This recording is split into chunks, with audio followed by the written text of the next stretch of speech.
Retromania Pro Wrestling Podcast Network is a Moonsault Media production and is intended for private use only. For more information, contact retromaniapodcast@gmail.com. The following recording is a production of Kickin' Out at 2 in conjunction with the Retromania Pro Wrestling Podcast Network and is intended for private use only. For more information, head on over to facebook.com/Kickin' Out at 2 or our Twitter handle @Kickin' Out 2, along with searching Retromania with a W on any and all podcast platforms available to listen to archive shows such as this and all the great content of the Retromania Pro Wrestling Podcast Network. Evergreen content at your fingertips anytime at your listening pleasure. And with that being said, we thank you for listening and hope you enjoy the show. All right. Hey everybody, and welcome to Marking Out the Days Raw is 30, presented to you by the Retromania Pro Wrestling Podcast Network. I'm one half of the hosting squad, Coby Nida, and as always, I'm joined here by the man, the myth, the legend, the big guy above, technically speaking, geographically speaking, like where we're location-wise. Dave, what's going on from Kicking Out at 2? Dave, how you doing? Dave is doing well. Dave is doing all right. Dave is ready to go. Dave Rosenbluth, everybody. The man from above, I guess. Yeah, that doesn't sound good though. I'll be honest with you. It's got a very. What's the word? What's the phrase? How can I phrase it? It's got a very sex offender connotation to it. Sorry. If you will, the man from above. Yeah, that's a little weird. But sorry about that. I was just trying to. You can't win tie them it in all. with You this can't episode. bat 1,000. It's okay. Don't worry about it. I get it. I understand. No, I was trying to intertwine it with this episode, which is going to be covering the episode of Monday Night Raw from February 22nd, 1993, as we do here on Marking Out the Days. Raw is 30. Yeah. Yeah, it's been fun. It has. At least getting it, like watching these. Because you and I have been watching the in-between stuff as well. Yeah, we've been going back, individually and watching episodes of Raw and Superstars to kind of keep with the flow of things and recapping some of the important moments in between these episodes. So our last episode, we covered the inaugural Monday Night Raw episode, January 11th, 1993.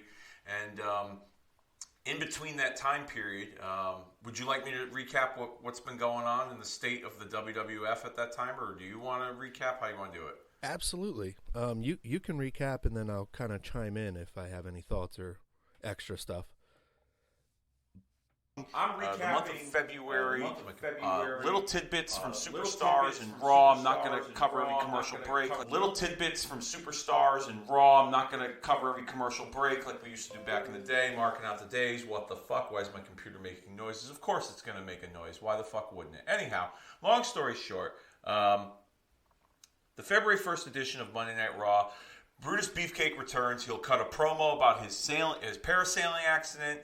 He'll reference Hulk Hogan in the promo as his inspiration. Talks about his mother dying, his father dying of a heart attack because his mother died, his wife leaving him, etc. And then you get a fan out in the audience that yells, "Kill yourself!"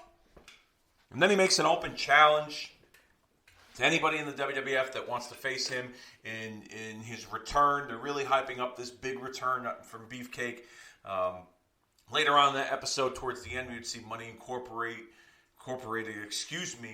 accept the challenge of Brutus Beefcake, talking about a little exhibition, kind of making light of the situation. Jimmy Hart would come out afterwards, and Jimmy Hart would be reluctant for these guys to accept the challenge because he feels that their obligation should be defending the WWF Tag Team Championship. There's contracts to sign. They have obligations as the Tag Team Champions. These are the challengers that are set to face them, etc., etc. They shouldn't be wasting their time with Beefcake. And so we start to see a rift begin between them. And on that same episode, it's also announced that Andre the Giant has passed away. So, Coby, give me your thoughts initially on the Beefcake return and everything surrounding that. They put a lot into the Beefcake return. He had a dramatic promo, even though somebody told him to kill himself in the middle of it. But it was later, the next episode it's him sitting down with Vince McMahon, Beefcake sitting down with Vince McMahon. It's a one-on-one, and Vince McMahon kind of reiterates everything, and so does Beefcake, talking about the big man above, God, and the other man in his life, Hulk Hogan.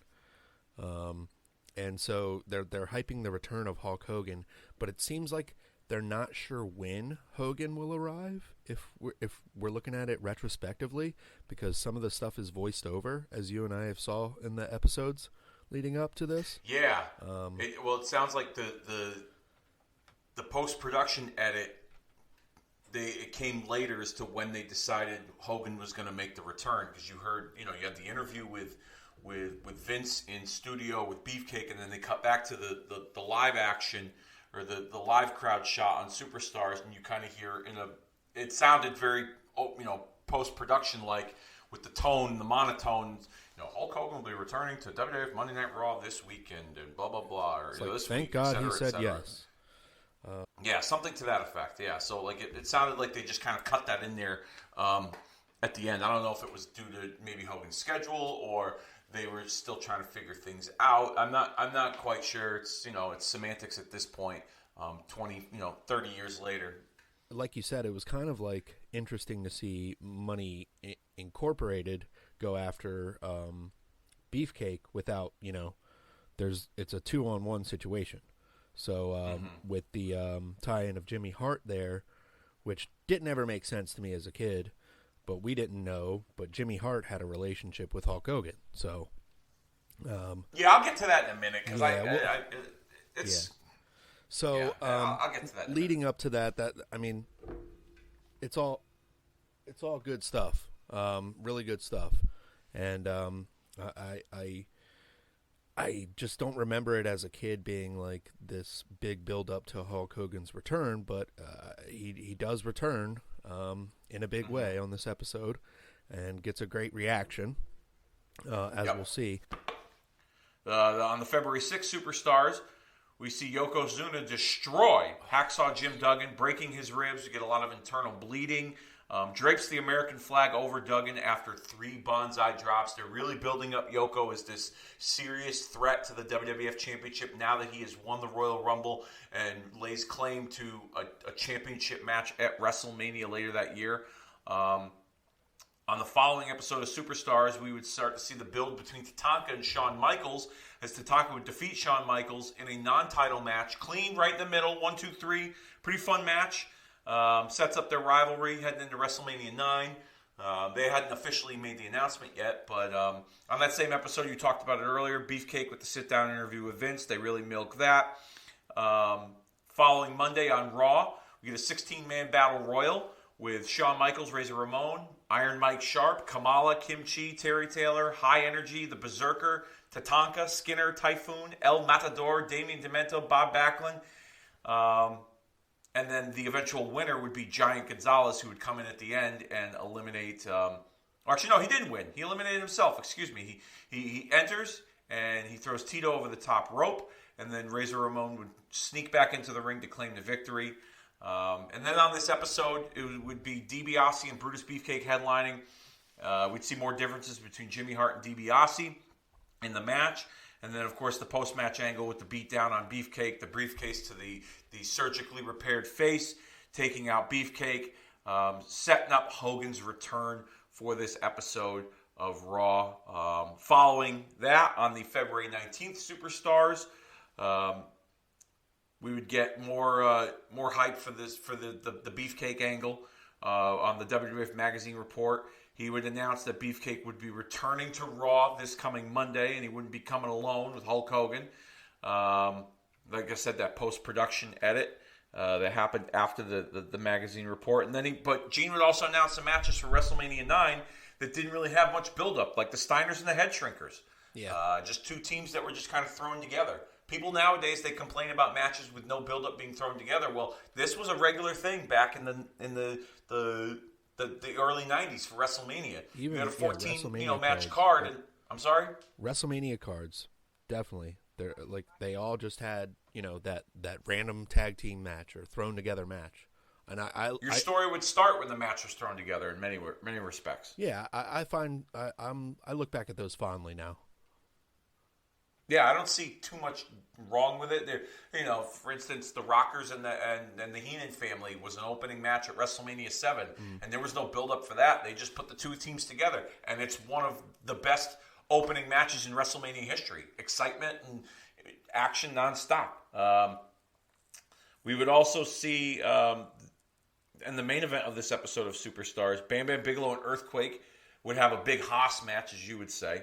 And then Undertaker would main event this episode against Raven Clark. Not sure if he's a jobber or a leader of the flock. But Macho Man's on commentary, and he says that Undertaker and Giant Gonzalez at WrestleMania 9 is worth the price of admission alone. Wow. All right. We know that Savage... Maybe that's the reason why Vince wanted to keep Randy out of the ring, because if his mind wasn't right on commentary, I can't imagine what it would be like in the ring. But other developments leading up to this Raw, Doink's still playing tricks on everybody. Mr. Perfect is getting ready to face the narcissist, and he would show his dominance as he chops a random kid in his underwear in the men's room. That's not creepy at all. Giant Gonzalez destroying everyone on his path leading to WrestleMania 9, and announced for WrestleMania 9, crushing Doink. Oh, yeah. So, there you have it. Those are the developments heading into this episode of Monday Night Raw from February 22nd, 1993. Yeah, the Giant Gonzalez stuff. He's crushing 3 people at one time. What'd you think of the ominous music? The whoa, whoa, whoa. It had like a Godzilla, King Kong kind of thing to it. I mean, it was, he's a giant, so I get it. They had to, really play that up. But I definitely was impressed with him as a kid, like the size and the feet of the man. But oh yeah, you can't not be. Yeah. Some other tidbits that happened in WCW NWA world the day before this episode, February 22nd, on February 21st, 1993. Oh wow, you're dropping a bomb on me. I didn't know you were doing that. Okay. There's Super Brawl 3. So Super Brawl 3 happens, and who is there? Ric Flair. We had just seen the last of Ric Flair. You covered that episode, Ric Flair's last match in WWF. The reception that Ric Flair gets from the NWA and WCW, it was like welcoming back the hometown kid, their champion. And it just it felt right for them at the time. And it was a big success having Ric Flair return, which, just what we saw for WWF. We never got that big match with him and Hogan, but we would eventually get it the following year in WCW. So this is a strange time in the wrestling world. Hulk Hogan returning to WWF and Ric Flair returning to WCW. Yeah, like two ships passing in the night. I mean, Flair returning at Super Brawl wasn't, I don't think it was anything earth-shattering, because I thought at that time, you as a fan, you would expect, if Flair was gone from the WWF, he would go back to NWA, it was WCW at the time. But the Heroes Welcome, it helped that they were in Asheville, North Carolina. That's Flair country, so they wanted to see Flair, and I think too that the audience at that time was looking for something fresh, because the programming for under the Bill Watts regime wasn't received very warmly by the fan base in WCW. Yeah. I will say I watched that show recently. That's an underrated show. It's also the WCW debut of Davey Boy Smith. Yep, Davey Boy makes his debut on that show. We see a very underrated match between Cactus Jack and Mr. Wonderful, Falls Count Anywhere. A pretty fun hot opener with the Hollywood Blondes, Austin and Pillman against Bagwell and Eric Watts. Yes, sir. Sting and Vader in the White Castle of Fear leather strap match. I thought that was a lot of fun too. Rock and Roll Express, the Heavenly Bodies and the Rock and Roll Express, a Smoky Mountain tag team title match on WCW pay-per-view. The Barry Windham and Great Muta match is great too. Yeah. I'm sorry? I think the Barry Windham and Great Muta match is great too. I think everything kind of. It was solid call. Yeah, from an in-ring perspective, everything was working. That was also too ironically the last event under the Bill Watts regime. Bill Watts had been under some scrutiny over some remarks he made, some racial remarks that he had made in a wrestling newsletter a couple of years prior that was made public during that time period. And I believe it was not long after that he had resigned from WCW, and that was when they were in search of an executive producer. And if I'm not mistaken, I don't think at that point in time at Super Brawl, Eric Bischoff was named the executive producer. I think they were still in the process of trying to find somebody to steer the ship, if you will. But yeah, underrated show. Go check it out. Absolutely. I think Eric Bischoff was still doing interviews at the time, but then they would hire him and, as the executive. All right, you ready to get into this? Let's get into it. Okay. February 22nd, 1993, episode of Monday Night Raw on Peacock. I know Kobe's going to watch it through nefarious means because he's just so cool. But you can find this on Peacock, Season 1, Episode 6. It goes 47 minutes from February 22nd, 1993. When I say play, press play. From time to time, I might throw the audio up there to give you guys a perspective of what we're watching. And I'll give you a timestamp every now and then. And yeah, that'll be the end of it. So, without further ado, in 5, 4, 3, 2, 1, press play. As we see Rob Bartlett.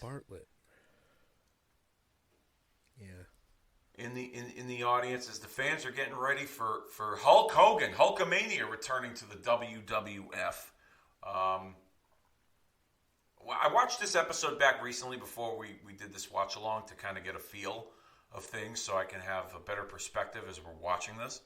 And I was surprised at the strong reaction Hogan got in New York, considering how, New York is somewhat of a smart audience.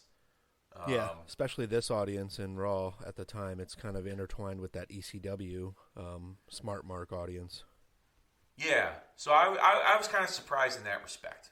As we see Vince McMahon with Randy Savage and Rob Bartlett. Didn't get the Rob Bartlett thing. I mean, I was a kid, but they were trying to capitalize on doing something different, which I respect. But it's actually funny. These original Raw episodes were hey there, pal. The original concept for Raw was they were going to film it in a studio. They were going to make a studio at the warehouse in Stamford and build a television studio and sell tickets and have like 500 to 1,000 people and do it weekly so they can save on the cost of travel, because most of the shows that they ran at that time were in the Northeast region. Right. So it's kind of interesting to see what the original format was. Tell that Raw girl to go back to my locker in my office, please. Thank you. I'll put it in her hurt locker, her butt locker. Excuse me. Hey, pal. Bam Bam Bigelow coming out here. Relatively, they're giving him a bigger push as a heel here, right? Yep, they are. Last time he was seen in the WWF, he was a babyface managed by Sir Oliver Humperdinck in 1988, and I believe he went to Japan not long after that. But he was, they were building him up during this era. He was seen as, I wouldn't say a major player, but they made a place for him on the show, and there was importance to his presence on TV. Yeah, and then he's going up here against Scotty Taylor. Yes, Scotty Too Hotty, he wasn't Scotty Too Hotty at that time, as we're seeing here. Scott Taylor. But yeah, Taylor was a regular for television in the Northeast area, doing the enhancements, the jobs, if you will. Yeah, it's interesting. Him, Jeff Hardy, a lot of people that we'll see that are later be part of the Attitude Era. Dwayne Gill, Matt Hardy, characters it's funny that you say that, because it's back when I was a kid, you didn't really have a star wasn't born from an enhancement talent. It really wasn't. You were there to do a job, and your job was to make the superstar look good. And that was, guys like Barry Horowitz and Joey Maggs, and Barry Horowitz, I is probably the most successful enhancement talent in my opinion. Yeah. Maybe even you could probably say Brooklyn Brawler, but Brooklyn Brawler also did more than just work as an enhancement talent for the WWF. But Barry Horowitz made a living, helping get people to the next level as an enhancement talent. Yeah.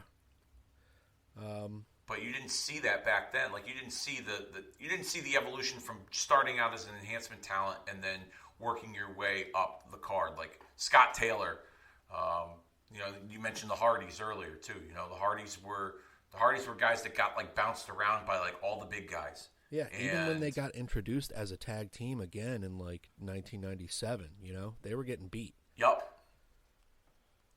Yeah, and it's funny too. Like I wonder if like I don't know this for sure, but I wonder, did the company see more in them, and that's why they kept booking them? Like, did they see them as like a potential, I think so. I think Michael superstars? P.S. Hayes had a lot to do with that. He saw potential in them, and they were creative as well. They had their own little wrestling promotion.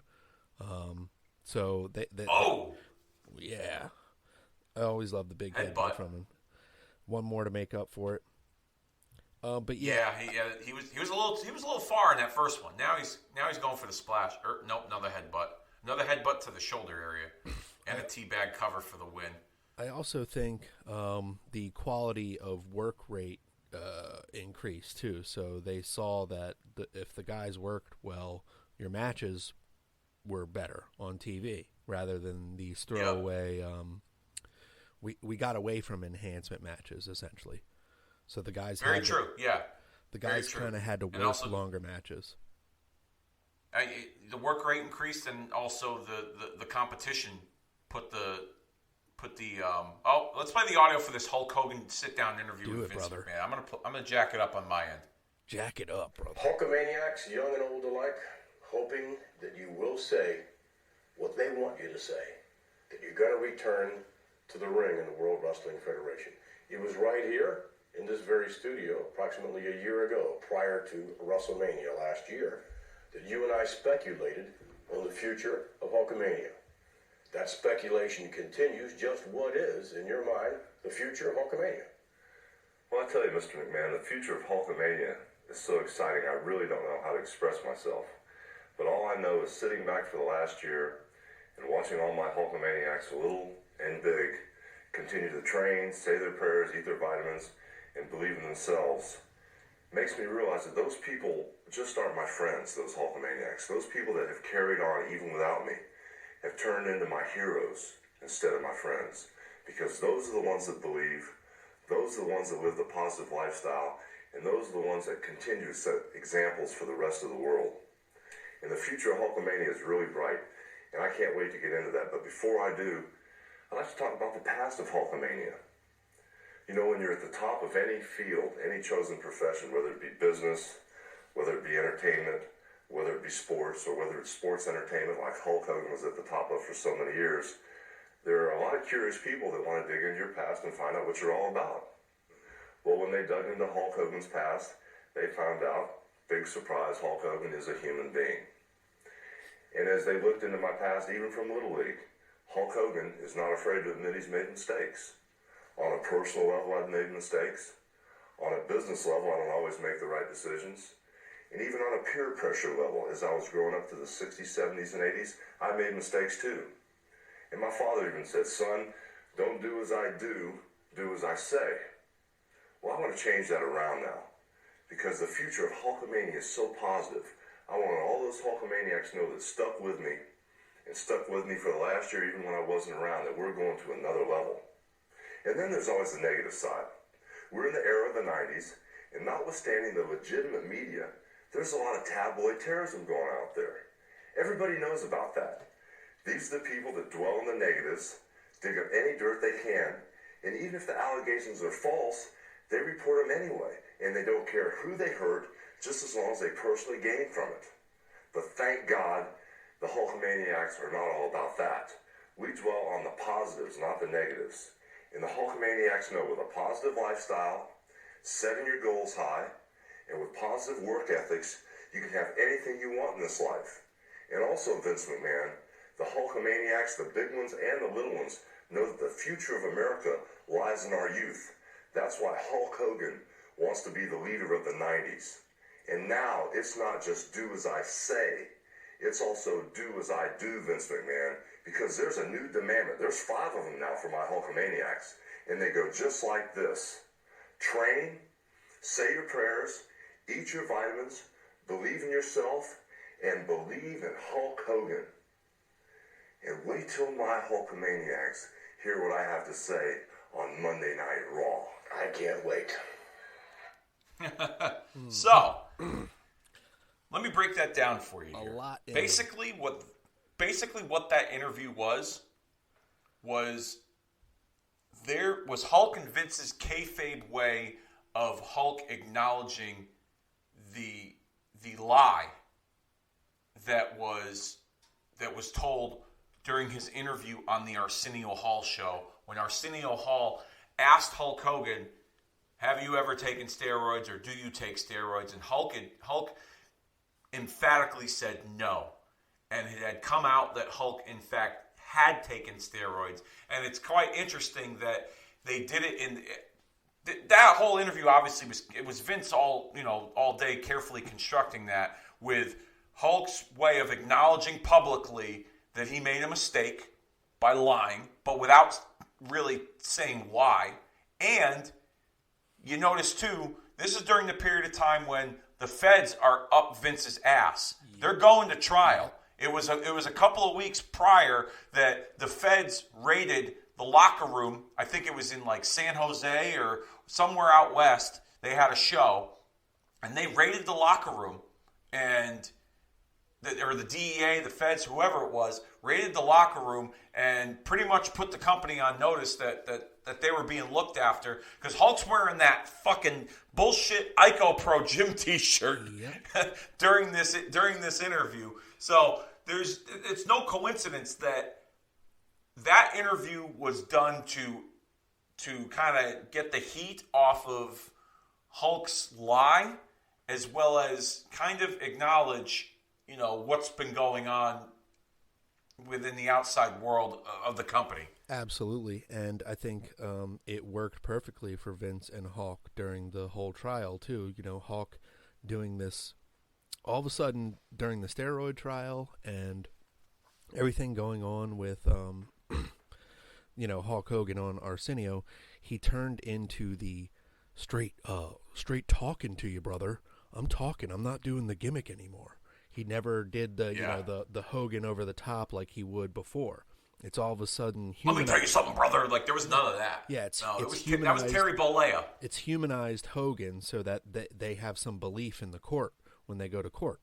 Mm-hmm. And it's also funny how the poster behind him on this interview is him jacked up on a bunch of steroids, obviously. And then in front we see him with the Ico Pro shirt, noticeably slimmed down, he trimmed up. I think it was a lot of show there for trying to portray this. We're healthy now in the WWF. We don't do steroids now. Even though Hogan says the future of the Hulkamaniacs is still positive. So they could be positive with HGH, but yeah, that was very interesting. And Vince is a genius, man. It was during a time period where you didn't pull back the curtain, No. And I think with the federal government on Vince's ass and a trial pending, that Vince took the opportunity to kind of, in his own way, fight back. Yeah. And that's how he combated, by using his platform, his television platform, his version of media, okay? Because if Vince and Hulk were to go out publicly on a public speaking tour, let's say for all the talk show circuits, at that time, Oprah and Phil Donahue and Maury, and then even the morning talk shows the Today Show on NBC and things if Vince and Hulk were to do that, they would have been hounded with accusations and uncomfortable questions from mainstream media. But Vince carefully put that together so that him and Hulk can not get in front of it per se, but they had more control over what narrative they wanted to portray to the public. Exactly. And I think, if they would have done the interviews, we would have had Vince responding like, first of all, I resent your tone. We would have gotten who knows how those interviews we would have gotten the Vince that we got from the Phil Donahue show. So that wasn't a good look for him as well. This is an interesting match here. I'm sorry, go ahead. Yeah, the 6-man tag. Yeah, it's the Beverly Brothers with Shawn Michaels against the Nasty Boys with Tatanka. The Nasty Boys turning face and kind of working with Tatanka here, but it's interesting to have Shawn Michaels, who used to be a tag contender, as we talked about, moving up the ranks earlier in this episode. He used to go against the Nasty Boys and get beat when they were the Rockers. So now Shawn has stepped up a bit and continuing this push for him and Marty. I'm sorry, go ahead.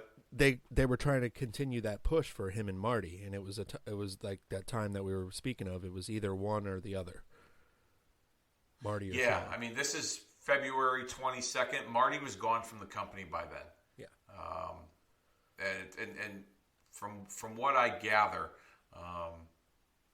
it appears that they had a rough plan to do Marty and Shawn at this WrestleMania, and with Marty gone, they pivoted to Tatanka, who was a popular up-and-coming mid-card babyface during this era. He was getting strong reactions. His work in the ring was good. He was exciting to watch. They were billing this undefeated streak of his for quite some. I mean, he started in spring of '92. He was a part of WrestleMania 8. Yep. So he was a part of the company for over a year at this point, and he was on this undefeated streak that they didn't really put a lot of thought into it, but they would from time to time mention it and reference it on television when it was necessary. It wasn't what you would see with like what we saw with Goldberg's streak, if you will, but they had or the Wardlow they one did acknowledge with AEW that they dropped the ball on. But I don't. My follow-up question would be: do you think that they dropped the ball with Tatanka not winning the Intercontinental Championship from Shawn?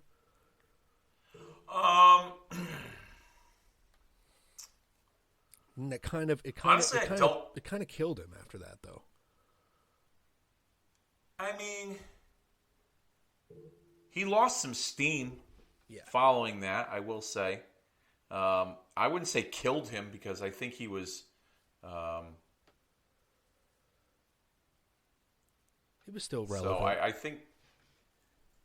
Yeah. I wouldn't say killed him, but it was definitely...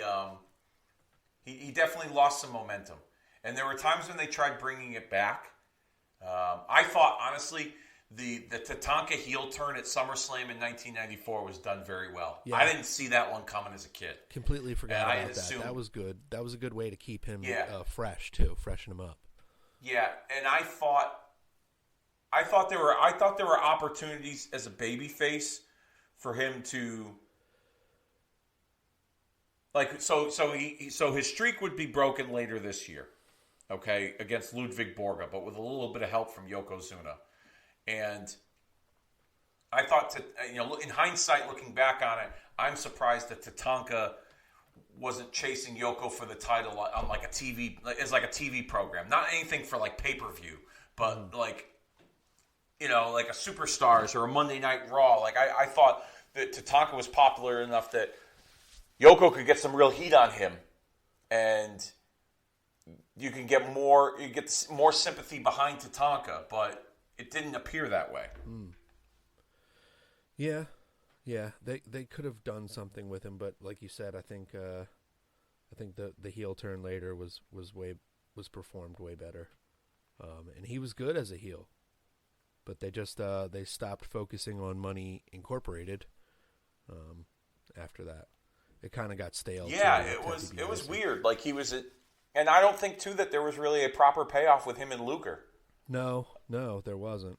I don't think anybody wanted to do the job, or they didn't want to kill that new heel that they just created either, or cut his steam again. I could have seen Tatanka and Undertaker during that corporate time when he was feuding with the corporation. See, that's where I disagree. I mean, I could see the match happening, but I don't see anything. I don't see anything substantial coming out of it for Tatanka. Okay. Because I just feel like that's just me personally. I feel like Tatanka would have just been fed to the wolves with Undertaker. You don't think he would have been a better opponent than King Kong Bundy for WrestleMania? Yeah. That year? Yeah. I don't think it would. I don't think he would have been posed as a serious threat. Gotcha. Me personally. Gotcha. I think he would have just been fed to the wolves. Yeah. But didn't you say before, like, they should have done something with him when he turned heel, like, turned him into, like, the, like a Native American, like a casino owner, like, start dressing like that? No? Is that what I said? I don't know. Maybe I heard that somewhere, though. But I could see him doing it, turning into the corporate Native American. Corporate Native American, I mean, well, during that time period, at least in the Northeast, was that 95, 96? Yeah. They had just started breaking ground on those two big casinos that we have here in Connecticut, Mohegan and Foxwoods, during that time period. I think 95 was like when they broke ground, or they had just opened. So yeah, just have him in a suit and a bolo tie. That would have been interesting. Yeah. That would have been interesting during that era. Yeah. With Ted DiBiase's backing, they could have done so much with the financial backing of Ted DiBiase. I mean, they started to with NWO, and then they just kind of killed it. They killed the idea. But yeah, I think they killed the idea because they put Bischoff in the story. Time, Ted DiBiase is still relevant.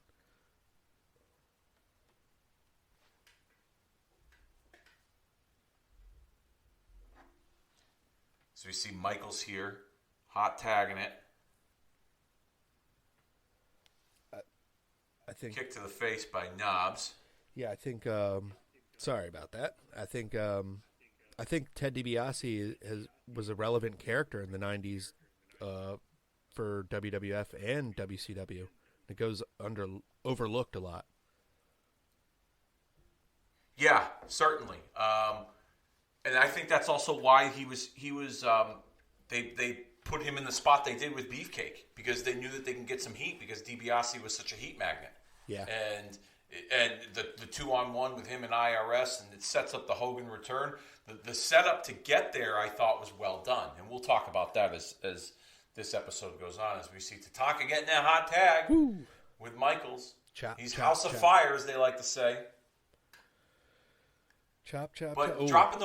dropping the ball for the Intercontinental title, could he have been a good Intercontinental champion? Absolutely. Yeah. His momentum dropped for sure, and I wouldn't have been against seeing Tatanka and Michaels, run it back later in the summer. In hindsight, especially given the fact that Mr. Perfect and Michaels, to me, they didn't really have that great series of matches. They weren't really that exciting, whereas Tatanka and Michaels, I think, had better chemistry in the ring. That's just me personally. Yeah, I think both Michaels and Perfect are guys that you can sell and pivot off of, and a guy like Tatanka is well matched with either of those guys, but having Shawn Michaels and Mr. Perfect kind of like the same, it's kind of like mayonnaise and Dukes, like the same type of mayo, Yeah. They both sold, so it's like who's going to take control of the match and who's going to sell better. So I think at the time it wasn't a good matchup for Perfect and Michaels. They could have run it back later, like when Shawn Michaels was champion, like his first run. Yeah, I remember hearing stuff that they had toyed with that idea, that it was they were trying to see if it would be something that people would get into. For whatever reason, they didn't move forward with it. Also, too, to me, we talk about Mr. Perfect here for a moment. Mr. Perfect was a better heel than he was a babyface. Yes, 100%. Yes. Like, I mean, people. He still got good reactions as a babyface, but he was a better heel than a babyface, and I think that also hurt the dynamic between him and Shawn in their matches. As we see Tatanka rolling up Michaels to get the win, another non-title victory for Tatanka against Shawn Michaels. Yep. This time in a 6-man tag team match. Yeah, they weren't really booking Shawn as a strong Intercontinental Champion. He had lost the title briefly to Jannetty, and then won it back, and then each run was kind of... Yeah, that was later on than this year. Yeah. Right? Yeah. May of 93, I think it was. Yep. Yeah. But it's like even his first run with the title, it's just kind of real quick. Or he loses rather than is the strong heel. Mm-hmm.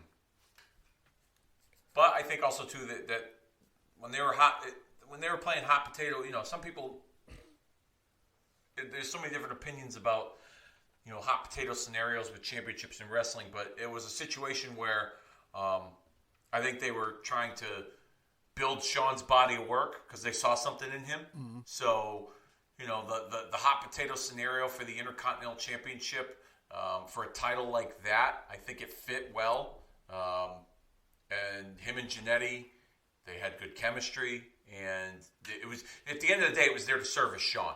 It really was. It was to build him and make him one of the cornerstones and a pillar, I guess you could say, for them at that time as they were in the process of transitioning over.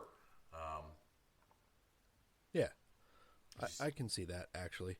As we see the Hulk buddy, the wrestling buddy. Did you ever have that one? I didn't have the Hulk one. I had Warrior and I had Macho King, and then recently I had Ted DiBiase, but I sold the Ted DiBiase one. I wanted the Hulk one. Sorry, that was too good of an opportunity. So, you made some money off of it. it. I've always wanted the Hulk one, but my wife thinks that those are kind of creepy. So she only lets me have so many toys, and that's one of them. I think she's. Yeah. Like, I had a Booker T plush bear for a long time, and it had, like, the dreadlocks, and he did the hand with the sucker. I remember those. Oh, there we go. There's a... Speaking of bears, look at the Rosati sister here with the Raw sign. Oh, my goodness. Oh. As you see, Kona Shaka Brada Crush making his way to the ring. Oh, man. Hawaiian Punch, man. Fucking Fanta. Fanta. Terry Taylor. Terrific Terry Taylor. Yeah. Yeah, the Rooster did him in, that's for sure. Absolutely. I mean, he was the tailor-made man, then he was the man of the 90s, and then he was the Rooster as well. And now terrific. He's just terrific now. Oh man, these series. Do you have? He was Terrence Taylor. Terrence Taylor. Sorry. Yeah, at one point. Did you have some of those last series of the Hasbros 1993? As a kid, I had some of them. I had Scott Steiner. I think I had that Hogan, that Mr. Perfect, if I recall. But now I have. That whole the only one I don't have currently out of all those was that Coco Beware. Ooh, that one is eluding me right now. But that's because I haven't purchased it due to the fact I've been on like a Mattel kick with like the Elites. Okay. So I've assembled quite the collection, much to the dismay of Mrs. kicking out at 2, my wife. So. But I've had to scale back recently due to some financial setbacks, so been holding off on the toy game. Although I got some coming in the mail that I pre-ordered. I pre-ordered a stunning Steve Austin with the long hair and the red robe. That's going to look pretty cool in my collection. Next to Ravishing Rick Rude and another Razor Ramon with the red tights. nice. Mr. America. So I'm looking forward to those coming into the mail. But there's a lot of great figures out there. I had the Crush Hasbro that you see in the ring. Yeah, this is that series that was released with the Coco Beware, the Giant Gonzalez as well, right? Yep. And the Yokozuna. Giant Gonzalez part of that. Well, it was a different series, but it was a part of Hasbro, but just different, Yeah. I just remember the Yokozuna was kind of hard to find as a kid. It was very hard to find. In fact, it was hard to find even now you can find them because it seems like the Hasbros they're not as popular with toy collectors. They still are, right? But they're not as popular. But the Green Card series of Hasbro is like the holy grail because that was the last of the series and that was produced, and there wasn't that many of them. Right. So the Green Card series includes Evil Crush when he turned heel. Oh. The 1-2-3 Kid, the Smoking Guns, Atom Bomb, Ludwig Borga, and Yokozuna. Wow. And those go for big money. Yeah. I would say big money, but big money for toy collectors. I mean, I've seen the 1-2-3 Kid's probably the most sought out figure of that line because it's out of the packaging, out of the card. I've seen it go for upwards to like $1,000, if not more, for a toy that's out of the packaging. And if it's not, and if it's in the packaging and the card is mint, as they like to say, mint on card, then I've seen it go for a couple $1,000. Wow. So, yeah, like those are really. Oh, here's hard, one Hasbro. It's Wrestling Toy Tracker. Estimated value $894. For which one? The 1-2-3 Kid? Yes. I believe it. Yeah, I believe it. That's your mint on card. The loose estimated value is $441. Good on you. I believe it. Good on you, Sean Walton, for becoming a little fun find, or like oh wow, the head crush just killing Terry there. What'd you think of I thought that was kind of cool. What'd you think of the finish? Yeah, you like that move? I liked it. I thought it was cool. Look at you see the kids in the front row. They were just doing the hand thing, like putting the two hands together. Look at you see them there. Yeah, and they're doing the hand if you sell it enough and if you put it over enough, they got behind it. I was definitely behind Crush as a kid, but I wanted the face paint back on. That's why when he turns heel, I was kind of like digging it. I was like, oh, he's got the face paint back on. Yeah, I thought the heel turn was well done. As we see clips now of the previous week with Jimmy Hart and trying to prevent the team of Money Incorporated from doing further damage to Brutus the Barber Beefcake. Funny story about Beefcake, and I sent you this link, but I thought it would be fun to share. I just heard an interview recently with Hulk Hogan, and Hulk tells a story where him and his wife, Linda, took Beefcake or his wife at the time, Linda, took Beefcake into their home after he had the parasailing accident. And he was, they had a nurse and the whole nine, like he was being taken care of. He was living with Hulk. And I guess Hulk's in-laws, Linda's family was in town and they were staying at their house because it's not like they don't have any fucking room in that palatial palace. And Hulk says that one night Beefcake had his girlfriend come over, and Linda's grandmother got up in the middle of the night, and I think Beefcake was sitting in the room or sitting in the living room, and Linda's grandmother got up in the middle of the night to use the bathroom and noticed this figure with blonde hair, head going up and down Beefcake's crotch, and she thought that she told Linda that she thought Hulk was giving Beefcake a blowjob in the living room. Yeah. Reading that, and comes upstairs the next morning. They're like, what the hell were you doing? Yeah. And so then years later, when Linda and Hulk were going through their public their public divorce, Linda Linda had told that story as if Hulk really was doing it. And she had believed it, or she tried to make, she said that Hulk and Beefcake had a romantic affair in their own home. I was giving him the power of the Hulkamaniac, the Neckamaniac.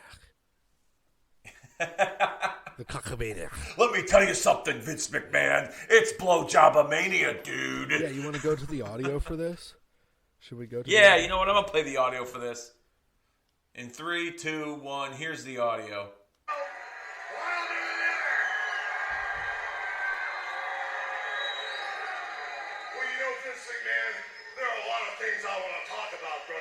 And the first thing I want to talk about is what happened out here last Monday night on Raw. As I was sitting home in my beach house on Venice Beach, California, in front of my TV, I was waiting for one of the greatest comebacks of all time, my best friend, to hit this ring last Monday night. And I was grinning from ear to ear, brother, as I watched Brutus the Barber Beefcake outstrut the multi-million-dollar man. As I watched Brutus the Barber Beefcake out-wrestle the multi-million-dollar man, I was happy as could be. But all of a sudden, my smile changed to fear, brother, as I saw that no-good IRS sneak out of the back. And the next thing I knew, with that metal briefcase over his head, and Ted DiBiase had Brutus hooked, I saw what I couldn't believe with my own eyes. I saw that briefcase come across this ring faster than a speeding bullet, brother. And as Brutus got the crush of all times in his face, the noise was so loud on my TV, I had to turn my head, brother, because I knew at that point in time, Brutus Beefcake's face was crushed into a million pieces, dude. But Brutus is okay. That's the good news, brothers. Oh, yes, sir, that's the good news.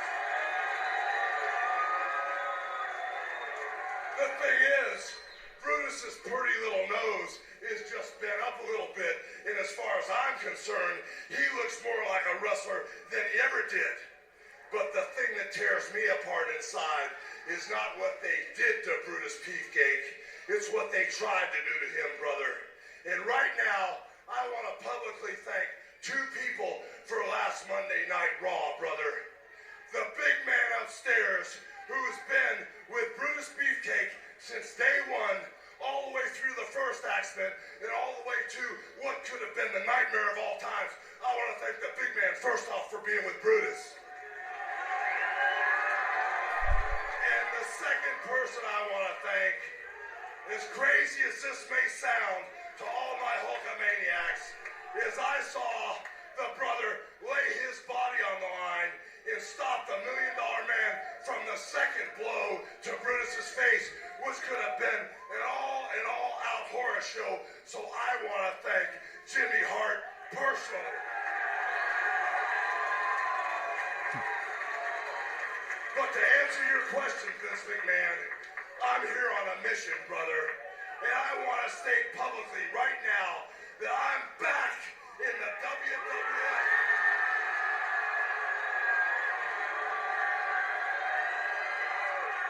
I'm back, little dude, in the WWF with me and all my Hulkamaniacs. And I'm on a mission, brother.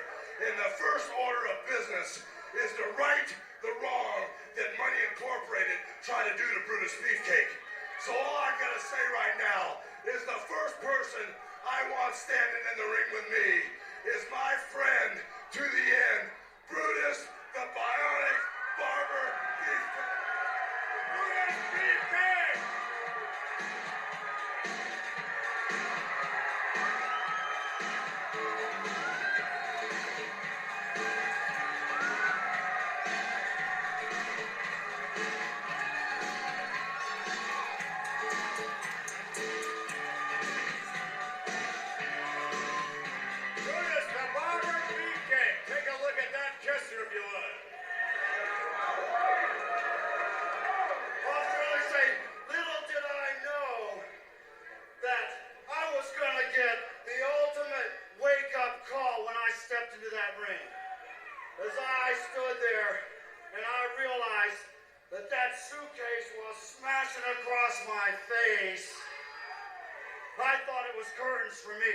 I thought it was all over. It rang my bell so loud that my ears are still ringing. But as the shock wore off, and as I lay in the arms of Jimmy Hart with the blood oozing from my nose, I began to realize that nothing on this earth could shatter the titanium steel face. And just like the Hulkster, I want to thank two guys right now, Vince. And first, I want to thank the big man because he's been right behind me all the way through this thing. But I also want to thank Jimmy Hart and Hulkster as I stand here now with the power of Hulkamania running wild through my body. I can't wait to get the IRS and Ted DiBiase one more time and cross my path again. Well, you know something, Brutus?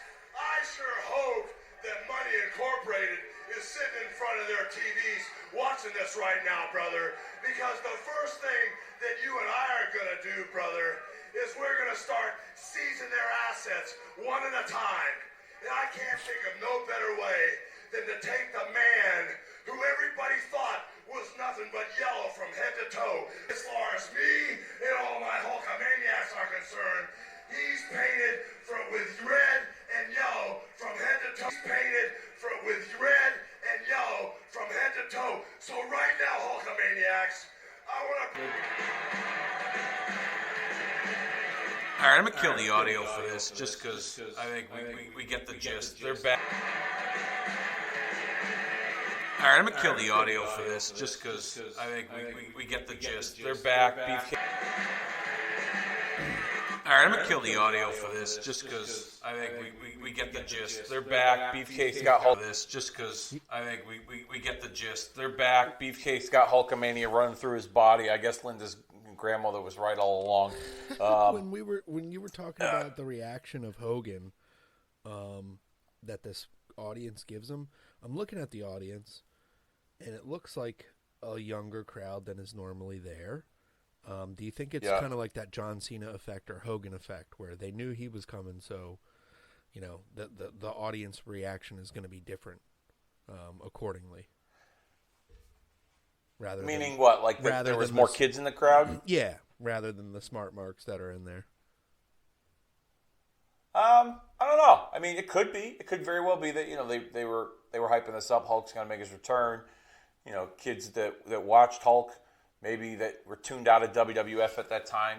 Begged their dad, their parents to, let's go. Hulk's going to be there, et cetera, et cetera. I don't know. Maybe here's another thing too that I think might have been a reason behind the reaction was the fact that Hulk was off TV for almost a year. True. So you didn't have Hulk shoved down in our throats like they had been for years prior. So maybe it was one of those like absence makes the heart grow fonder, and the audience had appreciated Hulk a little more. Yeah. During this time period. I mean that's just a guess on my part. That's I don't true. know, I mean, but Hogan I was surprised at the reaction because of the type of audience that used to attend those early Monday Night Raws. Yeah, Hogan wasn't shoved down their throats, but Beefcake was shoved down Hogan's throat. Yeah, or Hogan. And he talked about the interview. He said Beefcake's pretty little nose. And then they're going to start seizing the assets of Money Incorporated. I guess that's what they're calling it those days. But that's what Hogan's wife ended up doing to him, seizing the assets. Yeah. I will say this, and I'll give you a little spoiler alert because you and I are going to be recording a special episode of Kicking Out at 2. We're going to do over WrestleMania 9. Yes, sir. It's going to be a part of a new series that I'm calling The Do-Over. And we're going to do over WrestleMania 9. And in my story arc, Jimmy Hart is not the fucking manager of Hulk Hogan because I think it was absolutely ridiculous that they turned Jimmy Hart into a babyface and made him side with Hulk Hogan. It did not make any sense. I didn't understand it. I didn't like it. I would even, at 10 years old, I referred back to when Jimmy Hart and Earthquake attacked Hogan on the Brother Love show. It didn't make any sense at all. Yep. And I hated it. And Jimmy Hart to me looks like a fucking weasel, little pipsqueak that he needs to get, his neck run out. Like it was. I didn't like it at all. So, spoiler alert, Jimmy Hart is not Hulk Hogan's manager in my version of WrestleMania 9 coming up on Kicking Out of 2 in the near future. Nice. I do have Jimmy Hart in my storyline booking. But he's in the story. He's a heel. He's in the story. Oh, he's the heel in yours too? Yeah. Okay, good. All right, we're the spoiler alert. We're not going to give away too much, but we're going to do over WrestleMania 9 on a future episode of Kicking Out of 2. Advertising. We're going to make it watchable. Yeah, Caesar's Palace, the biggest stage for them. They were kind of tricking people though. It's not Caesar's Palace. It's the parking lot outside of the building. Sorry, folks. Yeah. But you know what though? I'll give them this. They really dressed it up. They spent big money to really dress it up and make it make it look presentable on television. Because that was what caught me first. Yeah. Like people say this WrestleMania 9 sucked, and we could talk about that at a later date. But what caught my eye was the fact that it was the Roman Coliseum theme, the ambiance behind it, and the fact that it was outdoors. The theme, I thought that was just so freaking cool. Yeah. I like that a lot. And I even did an episode about outdoor wrestling events and stadium shows and things like that. And you can find that in the archives at Retromania. Blue Skies Wrestling, as I like to call it. That's what the title of the episode is. You can find that in the archives. But the main event is we're drawing pretty close to the end of this watch along here. There's about 2 minutes and some change left on this episode, and we got Undertaker making his way down to the ring against Skinner in our main event of this episode of Monday Night Raw. I think WrestleMania 9, in a lot of ways, like you said, the pageantry, the way that they did it outside, I think that was kind of like the template for what all these bigger WrestleManias would become. They have a big theme about where they're at or what it is about. Hollywood, going Hollywood, or if you're in Florida, and then having these grand sets. WrestleMania 9 was kind of the first of that. Yeah, it was. It's funny too because Vegas. The Vegas area has a huge stadium now where the Raiders play. They held SummerSlam there a couple of years ago. I was actually kind of surprised when the announcement of WrestleMania 40 came that it wasn't going to be held in Las Vegas.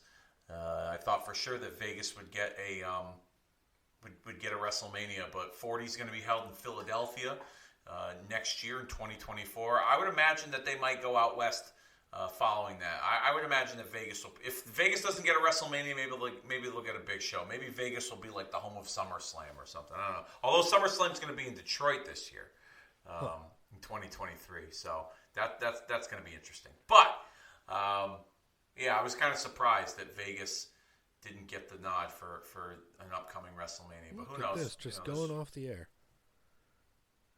Wow, that was our episode of Monday Night Raw, folks.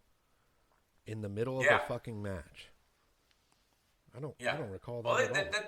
That's nothing new. I mean, that was a thing for a while. Tony Schiavone. The tape machines are rolling. We'll see you next week. Right. That was a thing for them. So I just don't recall. But yeah, that was a lot of fun. Yeah, that was fun. Going back and reliving some of 1993. We're going to continue that journey. With next month's episode of Marking Out the Day's Raw Story. We're going to cover an episode from March of 1993. Some pretty good doozies as I'm looking through the schedule here. As we'll see, Bret Hart defending his WWF Championship on an episode of Raw. We'll also see Mr. Perfect in action against the model Rick Martel in the March 8th episode. Harvey Whippleman and the Giant Gonzalez reveal a giant surprise against The Undertaker on the March 15th episode. And then the March 22nd episode, we'll see Kamala facing off against Doink the Clown. That's going to be a barn burner for sure. So those are some of the episodes. One of the episodes, we could be watching one of those very episodes of Monday Night Raw from March of 1993. And we'll cover things that have happened in the wrestling world in between. Threw me for a loop there, Cobe. I didn't think you were going to cover some WCW stuff, but thanks for the heads up, pal. Sorry, I thought about it last minute. I was like, oh, shit, what's going on in WCW? Because I had just watched the Super Brawl 2, and then I realized the date, and I was like, oh, shit, that had just happened, and that's kind of like intertwined with what you've been focusing on following the year of 1993 on Kicking Out at 2 with Flair. I mean, I'm covering a lot of. I'm doing a wide variety of things when it comes to that. Like I've been kind of going roulette style with some of the stuff. 93, 98, going roulette. Got some fun stuff coming up down the pike. I'm Kicking Out at 2 with WrestleMania season upon us. Like I said, we're going to do over WrestleMania 9. You and I, Dennis and I recently recorded a fun little watch along of. It was intended to be a fun watch along. Let's just put it that way. But Dennis really shot himself in the foot, and Dennis and I. Dennis watched a WrestleMania match that he had no intentions and no desire to watch. So. Be on the lookout for that, and some other great content coming up on Kicking Out at 2. But yeah, this was fun. Thanks, Cobe, and I look forward to next month, March 1993. Raw is 30. Yes, indeed. We'll put something up on the Facebook page, and maybe Dave could share on the Twitter a poll if you guys want to pick a date or one of the other ones, or otherwise we'll just do it for you like we have been doing. Yeah, because you guys probably won't vote or anything like that. It's not like you guys follow us on social media or hit the like or subscribe or any of that shit. You know what I mean? Like why the fuck would you do that? We only do this because we want to entertain all of you, and we don't get shit from you. So you know what? Maybe this is the last episode of this month until next month. What do you think about that? Absolutely, I agree, dude. I think we should punish them.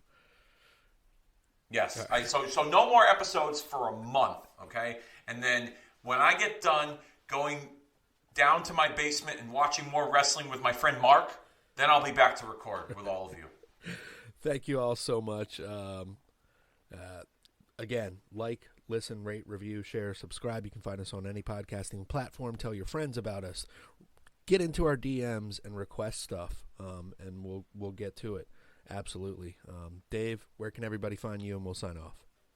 Everybody already knows. I already told them. This is what we got going on. It's Kicking Out at 2, marking out the days, Retromania. It's the thing. Doing the thing if you got the guts. Oh, yeah.